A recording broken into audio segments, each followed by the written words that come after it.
Hello and welcome to Lavneesh sir की class. आज की ये शिक्षा निदेशालय राष्ट्रीय राजधानी क्षेत्र दिल्ली की वर्कशीट नंबर 14 जो कि कक्षा 8वीं के विद्यार्थियों के लिए है, यह ली गई है गणित विषय। आज हम इसमें बहुत ही मजेदार टॉपिक सीखेंगे, उसका नाम है पाइथागोरस त्रिक। आपको मैथ्स मुश्किल लगता है ना, लेकिन ये टॉपिक बहुत ही आसान है। आप सिर्फ एक बार इसके स्टेप्स समझ लेना, उसके बाद आप कोई भी क्वेश्चन इस टॉपिक से करोगे बहुत इजीली आप कर पाओगे। तो चलिए शुरुआत करते हैं मेरे साथ और समझने की कोशिश करते हैं। प्रिय विद्यार्थियों, राम 8वीं कक्षा में पढ़ता है। उसे संख्याओं से खेलना पसंद है। उसने एक सम संख्या 2 सोची, फिर उसने 2 से संबंधित 3 अन्य संख्याएं सोची। सोचने का तरीका क्या था देखिए। उसने पहली संख्या 4 2 को 2 से गुणा करने पर प्राप्त की, यानी 2 दूनी 4।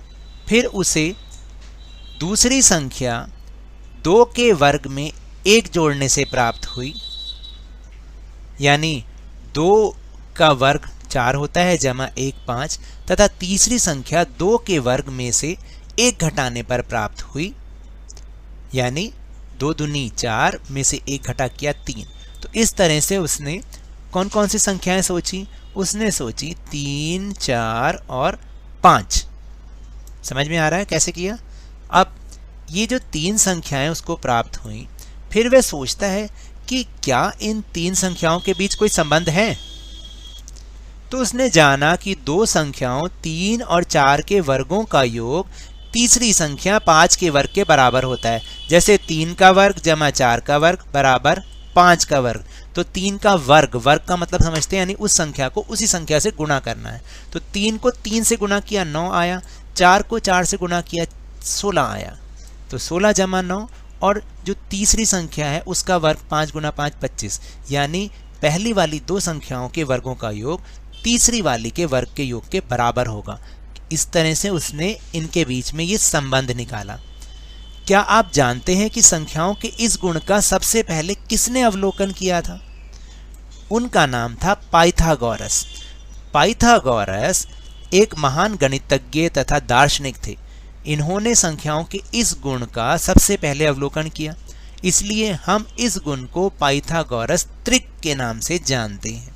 किसके नाम से? पाइथागोरस त्रिक के नाम से इसे हम जानते हैं।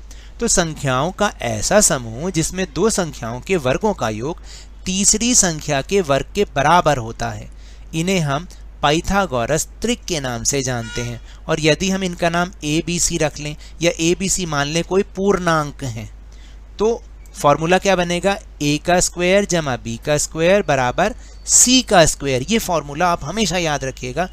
एक संख्या का वर्ग जमा दूसरी संख्या का वर्ग, तो वो तीसरी संख्या के वर्ग के बराबर होंगे। पाइथागोरियन त्रिक की एक संख्या दी गई है, हम इसके अन्य 2 संख्याओं को बहुत आराम से ज्ञात कर सकते हैं। तो इसी फॉर्मूले को लगाकर हमें ये देखना है कि ये पाइथागोरस त्रिक आखिर है क्या और कैसे काम करती है। देखिए, इसमें याद रखिएगा कि 2 तरीके हैं इसमें। एक तो सम संख्या को ज्ञात करने का तरीका और एक विषम संख्या को ज्ञात करने का तरीका। दोनों में सिर्फ थोड़ा सा डिफरेंस है। तो पहले हम सम संख्या के आधार पर पाइथागोरस त्रिक से दूसरी संख्याओं को और 2 अन्य संख्याओं को ज्ञात करते हैं। माना कि एक सम संख्या 8 है, तो सबसे पहले जो उसका दूसरा स्टेप होगा वो होगा कि हमें उसको आधा करना है। हमें क्या करना है? उसका हाफ करना है, आधा करना है। संख्या का आधा कितना होगा? 8/2 यानी 4। फिर जो संख्या आई उसका वर्ग निकालना है। तीसरे स्टेप में क्या करना है? वर्ग निकालना है। तो यानी 4 को 4 से गुना करा तो प्राप्त संख्या कौन सी हो गई? 16। अब नेक्स्ट स्टेप में हमें प्राप्त संख्या में 1 जोड़ना पड़ेगा। तो 1 जोड़ेंगे तो 16 जमा 1 17, दूसरी संख्या प्राप्त हो गई। तीसरी संख्या को प्राप्त करने के लिए जो पहले वाली संख्या में वर्ग से प्राप्त हुई है उसमें से 1 घटा देंगे, यानी 16 में से 1 घटा देंगे तो उत्तर आएगा 15। तो इस तरह से हमारी जो 3 संख्याएं बनी वो बनी 8 17 और 15। ये तीनों हमारी संख्याएं बन गई। अब हम ये जांच लेते हैं कि क्या ये पाइथागोरस ट्रिक से उसमें फिट बैठती हैं, जो हमने फाइंड करी हैं वो सही है या नहीं है। क्योंकि ऊपर हमने समझा था कि पहली दोनों संख्याओं के वर्गों का योग तीसरी संख्या के वर्ग के बराबर होगा। तो फिर हम 8 का वर्ग निकाल के देख लेते हैं, जमा 15 का वर्ग निकाल के देख लेते हैं। तो 8 का वर्ग निकालेंगे, 8 8 64, और 15 को 15 से गुना करेंगे तो उत्तर आएगा 225। और तीसरी संख्या थी 17, 17 का वर्ग निकाल के देखेंगे तो 289। जब हम इन दोनों को आपस में प्लस करते हैं, इन दोनों को आपस में प्लस करते हैं तो इसका उत्तर आएगा 289। तो दोनों साइड इक्वल हो गई। इसका मतलब ये तीनों संख्याओं का समूह पाइथागोरस ट्रिक के हिसाब से बिल्कुल सही है। अब हम विषम संख्या के लिए पाइथागोरस ट्रिक को ज्ञात करते हैं। देखिए, मान लीजिए विषम संख्या 1 3 5 7 9 होती हैं। तो 9 का अगर हमें इस तरह से करना है तो माना विषम संख्या है 9, तो इसमें हमें आधा नहीं करना, क्योंकि आधा करेंगे तो 4.5 आएगा। 4.5 तो कुछ होता ही नहीं है। तो विषम संख्या का हम क्या कर देंगे, सीधा ही वर्ग कर देंगे। जो हमने आधा करके वर्ग किया था, इसमें हम सीधा सेकंड स्टेप में वर्ग कर देंगे उसका। तो 9 का वर्ग हो जाएगा 9 गुना 9 बराबर 81। अब प्राप्त संख्या कितनी हो गई, 81। इस 81 को हम इस तरीके से बांटेंगे, प्राप्त वर्ग संख्या को 2 बराबर भागों में इस प्रकार से बांटेंगे कि उन दोनों संख्याओं के बीच का अंतर 1 बन जाए। तो 81 को हमने कैसे बांटा, 40 जमा 41, 40 जमा 41, तो कुल कितना होता है, 81 होता है ना। और दोनों के बीच का डिफरेंस भी कितना है, 1 है। अंतर कितना, 1 है। तो दोनों संख्याएं कौन सी आ गई, 40 41। इसका सबसे बढ़िया तरीका है कि अगर 81 आया है तो हमने 80 का आधा कर लिया, तो एक 40 बन जाएगा और उससे एक अगला बन जाएगा, 40 और 41। तो इस प्रकार तीनों संख्या बन गई, 9 40 और 41, तीनों संख्या बन गई ना। अब आपको जांच भी करके देख लेनी चाहिए, 9 का वर्ग जमा 40 का वर्ग वो बराबर होना चाहिए तीसरी संख्या यानी 41 के वर्ग के बराबर।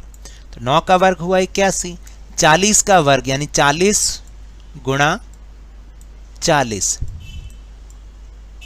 वो होता है 1600, 1600, और 41 का वर्ग होगा 1681। अब आप इन दोनों को प्लस करेंगे, प्लस जब हम करते हैं तो हमारा उत्तर आ रहा है 1681। तो इसका मतलब ये दोनों बराबर हो गई साइड, तो यानी हमारी जो संख्याएं निकली हैं वो बिल्कुल सही हैं। तो आगे देखें एक बार। मान लीजिए अगर आपको इस तरीके से दे रखा हो कि पाइथागोरस ट्रिक का एक रूप ऐसे दे रखा हो, क्योंकि आपने एक वो लीनियर इक्वेशन यानी एक चर वाले रेखीय समीकरण सीखे हुए हैं। तो एक संख्या है 2m, m का वर्ग माइनस 1, m का वर्ग माइनस प्लस 1, ये 3 संख्या आपके पास है। मान लीजिए ये 3 संख्याएं हैं। अब हम इनको पाइथागोरस ट्रिक से ज्ञात करते हैं। तो माना जो पाइथागोरस ट्रिक का एक सदस्य 12 है, तो अन्य सदस्य क्या होंगे, m का स्क्वायर माइनस 12, m का स्क्वायर 12 जमा 1 और m का स्क्वायर 13, जो कि संभव ही नहीं है। m मान लीजिए, ये थोड़ा सा कंफ्यूजिंग है, आप इसको अभी ना समझें। जो ऐसे मैंने समझाया है आप उसी को समझें, इसको अभी समझने की हमें कोई ज़रूरत नहीं है। अब हम अपने प्रश्नोत्तर करते हैं। प्रश्न है, पहला प्रश्न है कि पाइथागोरस ट्रिक की मदद से एक संख्या ज्ञात होने पर अन्य 2 संख्याएं ज्ञात करूं। ये बहुत ही आसान है, जैसा ऊपर हमने उदाहरण समझा। आप मेरे साथ इसको ध्यान से देखिए और साथ साथ अपनी कॉपी में भी कीजिए। जैसे पहली संख्या है 10 दे रखी है, तो मैंने दूसरा स्टेप क्या बताया था, हमें संख्या को आधा करना है। तो यानी 10 को 2 से भाग करना है, तो उत्तर आया 5, यानी 10 का आधा 5 होता है। अब जो प्राप्त संख्या हुई उसको वर्ग निकालना है, यानी 5 का वर्ग 5 गुना 5 25। अब हमें क्या करना है, दूसरी संख्या निकालने के लिए ये जो संख्या मिली इसमें 1 जोड़ेंगे। तो जब 25 में 1 जोड़ेंगे 26, दूसरी संख्या आ गई। और तीसरी संख्या निकालने के लिए 25 में से 1 घटा देंगे, तो तीसरी संख्या आ गई 24। अब हमारे पास कौन कौन सी संख्याएं हो गई, 10, दूसरी हो गई 26 और तीसरी हो गई 24। तो ये हमारी तीनों संख्याएं हो गई 10, 24 और 26। इनकी जांच भी करके देख लो। 10 का वर्ग जमा 24 का वर्ग वो तीसरी संख्या के वर्ग के बराबर होना चाहिए, 26 के वर्ग के बराबर। तो 10 का वर्ग यानी 10 गुना 10 बराबर 100, 24 का वर्ग यानी 24 गुना 24 बराबर 576 होते हैं जब आप गुना करोगे, और 26 का वर्ग यानी 26 गुना 26 676 होते हैं। अब आप इन दोनों को जमा करके देख लो तो इसका उत्तर क्या आएगा, 676। अगर दोनों साइड इक्वल होती हैं, दोनों साइड बराबर होती हैं, तो इसका मतलब तीनों संख्याओं का समूह पाइथागोरस त्रिक है। आपका उत्तर बिल्कुल सही है। फिर मैंने आपको विषम संख्या वाला भी करवाया था। 7 एक विषम संख्या है, तो इसमें आपको आधा नहीं करना। तो पहली संख्या हो गई 7, तो इसमें आधा नहीं करना, सीधा वर्ग निकालना है। तो वर्ग निकालने पर हमें संख्या प्राप्त होगी 49। अब 49 को हम इस तरह से बांटेंगे दो संख्याओं में कि दोनों के बीच का अंतर 1 हो जाए। तो जैसे मैंने आपको समझाया था ना, 49 में से 1 कम कर लो 48, और 48 का आधा हो गया 24। तो 24 और 25 दो संख्याएं आ जाएंगी हमारे पास, और दोनों के बीच का अंतर 1 भी होगा। 24 और 25 में 1 का अंतर है ना। तो अब तीनों संख्याएं जो मेरी बन गई वो बन गई 7, 24 और 25। मैं इनकी जांच करके देखता हूं कि क्या दो संख्याओं के वर्गों का योग तीसरी संख्या के वर्ग के बराबर है या नहीं। तो 7 का वर्ग जमा 24 का वर्ग वो होना चाहिए 25 के वर्ग के बराबर। तो 7 का वर्ग होता है 49, 7 गुना 7 49, और 24 का वर्ग यानी 24 गुना 24 वो होता है 576, और 25 का वर्ग होता है 25 गुना 25 625। जब आप इन दोनों को ऐड करेंगे, जमा करेंगे, तो उत्तर आपका 625 आएगा। यानी 625 बराबर 625, इसका मतलब हमारा उत्तर बिल्कुल सही है। फिर तीसरी संख्या है 16। अब तक तो आपको शायद आ गया होगा, स्टेप्स याद कर लीजिए बस। पहली संख्या तो 16 है हमारी। फिर दूसरी संख्या निकालने के लिए पहले संख्या को आधा करना पड़ता है। तो 16 का आधा 8, जो संख्या है उसका वर्ग निकालो, 8 गुना 8 64। अब दूसरी संख्या निकालने के लिए इस 64 में हम 1 जोड़ेंगे, तो दूसरी संख्या आ गई 65। और तीसरी संख्या निकालने के लिए 64 में से 1 घटाने पड़ेगा, वो हो जाएगा 63। तो संख्याएं कौन कौन सी हो गई, 16, 63 और 65। जांच करके देख लें। 16 का वर्ग जमा 63 का वर्ग बराबर होना चाहिए तीसरी संख्या के वर्ग के बराबर, 65 के वर्ग के बराबर। तो 16 का वर्ग किया, 16 गुना 16 256। फिर हमने 63 का वर्ग किया तो आएगा 3969। आप गुना करके जरूर देखिएगा, हो सकता है मेरी गुना में कुछ गलती हो। 65 का वर्ग 65 गुना 65 4225। इन दोनों को जब प्लस करोगे तो उत्तर यही आएगा, करके देखना जरूर। तो इसका मतलब हमारा उत्तर बिल्कुल सही है। इसी तरह से 18 का निकालना है आपको। तो पहली संख्या तो हो गई 18। फिर दूसरे स्टेप में क्या करते हैं, क्योंकि ये सारी सम संख्या है इसलिए हम ऐसा कर रहे हैं। विषम का मैंने आपको ऊपर सिखा दिया है। सम संख्या का आधा करना है, 9 आया। 18 का आधा 9, फिर 9 का वर्ग निकालना है, 9 गुना 9 बराबर 81।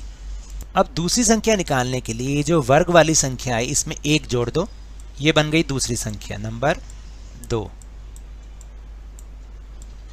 और तीसरी संख्या निकालने के लिए इसी 81 में से वर्ग वाली संख्या में से 1 घटा दो, तो यह आ गई हमारे पास तीसरी संख्या। तो संख्याएं बन गई 18, 80 और 82। हम इन्हें जांच करके इसलिए देखते हैं कि हम ये पता लगा रहे हैं कि हमारी संख्याएं सही हैं भी या नहीं। तो दोनों का वर्गों का योग तीसरे के बराबर होना चाहिए, ये पाइथागोरस त्रिक है। तो 18 का वर्ग होता है 324, 80 का वर्ग होता है 6400 और 82 का वर्ग होता है 6724।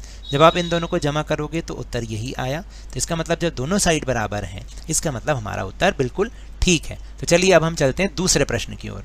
दूसरा प्रश्न है कि जांच करें कि कौन सी संख्याओं का समूह पाइथागोरस त्रिक है। फिर वैसे ही करना है। अब संख्याएं आपको दे रखें, सिर्फ आपको फॉर्मूला लगाना है। तो जैसे पहली संख्याओं का समूह है 6, 8 और 10, तो इसका मतलब है कि पहली दो संख्याओं के वर्गों का योग तीसरे के बराबर होना ही चाहिए। तो 6 का वर्ग जमा 8 का वर्ग बराबर 10 का वर्ग। तो 6 का वर्ग होता है 36, यानी 6 गुना 6 36, 8 गुना 8 64 और 10 गुना 10 100। तो 36 और 64 को अगर हमने जमा किया तो उत्तर आया 100 और ये भी 100 है। इसका मतलब यह समूह पाइथागोरस त्रिक है। फिर दूसरा है 9, 12 और 15। तो 9 का वर्ग जमा 12 का वर्ग वो 15 के वर्ग के बराबर होना चाहिए। 9 का वर्ग होता है 81, 12 का वर्ग होता है 144, 15 का वर्ग होता है 225। दोनों को जोड़ो, उत्तर आएगा 225। तो यानी ये भी बराबर है, तो ये भी पाइथागोरस त्रिक है। फिर है 5, 12 और 13। तो 5 का वर्ग जमा 12 का वर्ग बराबर 13 का वर्ग होना चाहिए ही चाहिए। तो 5 का वर्ग 25, 12 का वर्ग 144, 13 का वर्ग 169। तो इन दोनों को जमा करके देखो, करना जरूर। 169 दोनों साइड बराबर, तो ये भी समूह पाइथागोरस त्रिक है। अब इसको करके देखते हैं। 7, 28 और 29, तो 7 का वर्ग जमा 28 का वर्ग बराबर होना चाहिए 29 के वर्ग के, क्योंकि ये फॉर्मूला भी है कि a का वर्ग जमा b का वर्ग बराबर c का वर्ग। तो 7 का वर्ग 49, 28 का वर्ग 784 और 29 का वर्ग 841 होता है, यानी 29 का वर्ग मतलब 29 गुना 29। तो इन दोनों को जमा किया तो 833 आया, लेकिन यहाँ 841 है, तो ये दोनों बराबर नहीं है ना, तो इसलिए ये समूह पाइथागोरस त्रिक नहीं है। तो ये तो थी आज की वर्कशीट। अगर मेरे इस तरह समझाने से आपको थोड़ा सा भी समझ में आया हो तो इस चैनल को ज़्यादा से ज़्यादा सब्सक्राइब कीजिए, लाइक कीजिए और बहुत ज़्यादा शेयर भी कीजिए। और हाँ, मेरे साथ इसी तरह वर्कशीट को समझते रहिए, लेकिन ध्यान और मन लगाकर पूरी मेहनत और लगन के साथ पढ़ते रहिए। और अगर आपको कोरोना वायरस से बचना है तो 2 गज की दूरी और मास्क है जरूरी, क्योंकि जब तक दवाई नहीं तब तक कोई ढिलाई नहीं। धन्यवाद।